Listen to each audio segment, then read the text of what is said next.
Olá, eu sou o Luiz, este é o canal Mão no Livro. Voltei aqui no meu canal depois de alguns meses, um hiato um pouco grande, para conversar com vocês sobre a minha última leitura, releitura, O Primo Basílio, do Eça de Queiroz. E essa é uma edição da Lelo Irmão que eu ganhei da minha irmã, ela trouxe lá de Portugal, que ela estava viajando recentemente.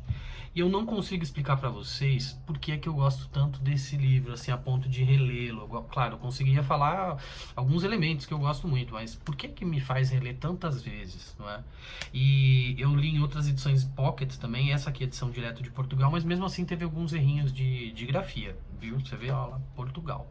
Mas enfim, eu não sei se você conhece a história deste livro, mas se o que te trouxe até aqui foi conhecer um pouco, eu vou dar um pouco de spoiler, tá bem? Embora eu acho que isso seja irrelevante para a obra em si. Não é um livro de suspense que você tem que descobrir quem matou no final, mas eu vou dar um pouco disso que talvez você considere spoiler, perfeito? A história, a trama desse livro é muito simples. Ele foi escrito no final do século XIX, então ele é da escola realista. Evidentemente que o Eça de Queiroz está querendo criticar a escola anterior, é o romantismo.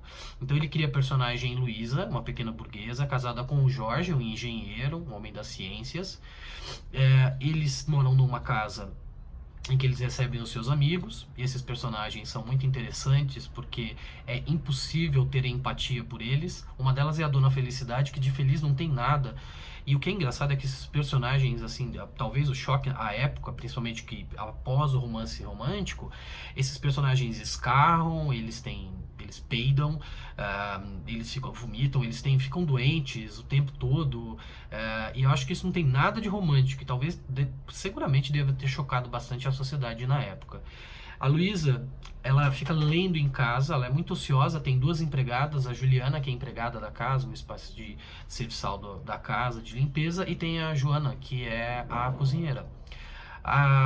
Logo no começo, a Juliana, ela vai dando uns sinais, assim, primeiro ela odeia a Luísa, odeia, ela abomina e é mútua essa relação de ódio apenas, porque a Luísa também detesta a Juliana. A Juliana cuidou da prima, da tia do Jorge durante muito tempo, e ela acreditou que ela seria recompensada ao final desses cuidados, que ela se dedicou, perdeu a saúde, e no final ela não foi. Então ela tem um ódio mortal da Luísa e vice-versa. E o que acontece é que o Jorge vai viajar durante um determinado tempo, a Luísa fica lá naquele ócio não criativo e recebe lá, viu no jornal que o primo dela, o primo Basílio, vai voltar do exterior, acho que estava voltando do Brasil, onde ele estava fazendo fortuna, e ele ia chegar e ela ficou surpresa com aquela notícia, porque eles tiveram um namorico, assim, quando eles eram adolescentes, namoraram, um namorandinho. Bom, enfim, no começo logo a gente tem duas informações que são importantes. Primeiro é que a Juliana, ela percebe, ela quer uma vingança, ela quer se vingar. E quando o primo Basílio começa a fazer as visitas na casa da Luísa, ela percebe assim, aí tem coisa e aí é onde eu vou me dar bem. Então, isso é logo no começo do livro. Depois a Luísa começa a ficar encantada com o primo por conta da forma como ele se veste, a maneira como ele se comporta, porque ele é bastante parecido com os heróis românticos que ela lia naqueles livros. E, enfim, eles começam a ter um determinado romance, ela escreve uma carta para ele, eles começam a trocar confidências, a Juliana pega uma carta e começa a chantagear a Luísa. Essa é a ideia principal do livro. Então é um triângulo, né? Juliana, Jorge, Basílio, Jorge, Luísa e Basílio, com a Juliana no meio. Se a gente tira a Juliana, ia dar tudo certo. Ela ia ter um casinho, tal, ia se decepcionar ou não, provavelmente se decepcionar, ia ficar tudo certo. Há um final que também fica evidente logo no começo do livro, porque um dos autores está escrevendo uma peça, um dos amigos da família lá está escrevendo uma peça, e nessa peça ele mata a adúltera. E todo mundo fica em choque, fala, não, os produtores não querem que ele mate ela, quer que o marido perdoe, porque é um absurdo. E o Jorge já deixa claro assim, não, mate-a, ela tem que morrer, ela precisa morrer. E eles ficam em choque, assim, como, Jorge, você é um homem tão bom, de bom coração, por que você mataria ele? Porque ele é uma adúltera, então ela precisa morrer. E a Juliana acha que aquilo é uma troça, a Juliana não, a Luísa acha que aquilo é uma troça e não dá muita atenção a isso. Eu me lembro muito de um professor de literatura que me disse o seguinte, que o final da Luísa no romance romântico seria pela culpa dela ter traído o marido dela. O final da Luísa no romance realista é pela burrice dela. E eu falei isso no meu Instagram, fiquei até com receio de soar misógino, assim, porque eu falei, meu, a Luísa é muito burra. E de fato ela é, mas ela foi doutrinada a ser daquele jeito. Você entende? Assim, nem é tanto culpa dela, assim, a sociedade que ela tá inserida faz com que ela seja daquela forma. E o Essa faz a crítica não só à sociedade pequena burguesa, mas inclusive a baixa sociedade, vamos falar assim, as pessoas mais pobres. Ninguém escapa da pena feroz dele, assim. Absolutamente ninguém. Então, os empregados têm seus vícios, ah, ah, todo mundo em volta daquela casa, aquela rua, é um bando de fofoqueiro. Ninguém escapa do que ele está querendo criticar. Algumas partes são bastante descritivas e às vezes você pode achar um pouco chato, mas é importante prestar atenção na descrição. Eu vou dar um exemplo. Tem uma descrição que ele faz da casa do conselheiro Acácio. E bastante descrito, assim, ele dá os detalhes da almofada, do tom das paredes. E, claro, isso é um romance realista, isso era esperado, mas ele quer denunciar a cafonice do conselheiro Acácio, né?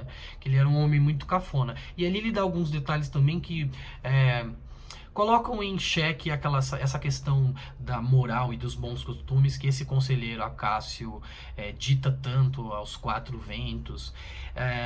Ele é bastante cruel com Portugal, assim, né? Bom, dizem os especialistas que depois ele vai fazer as pazes com Portugal neste livro aqui. Eu não sei se isso é verdade, eu não sou professor de literatura.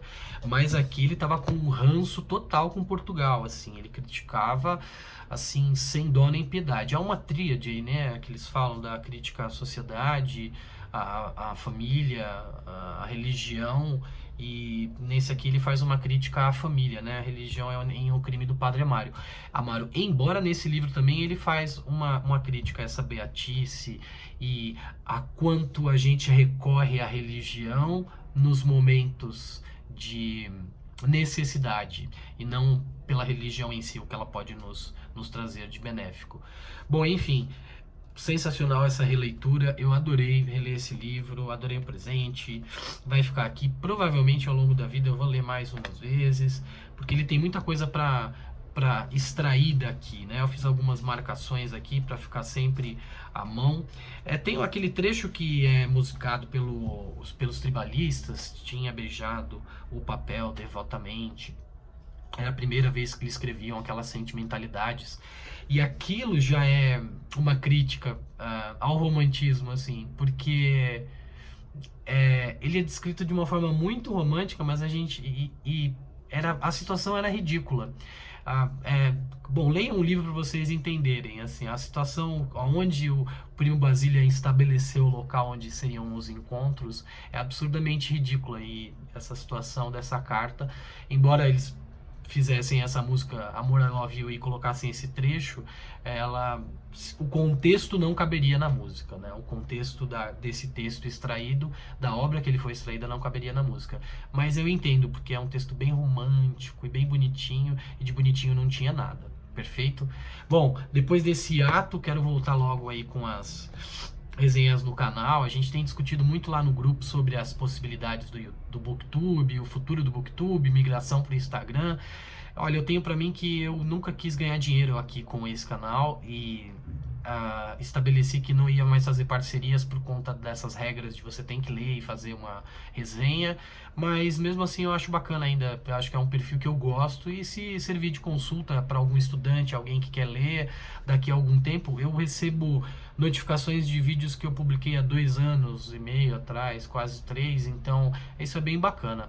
Perfeito?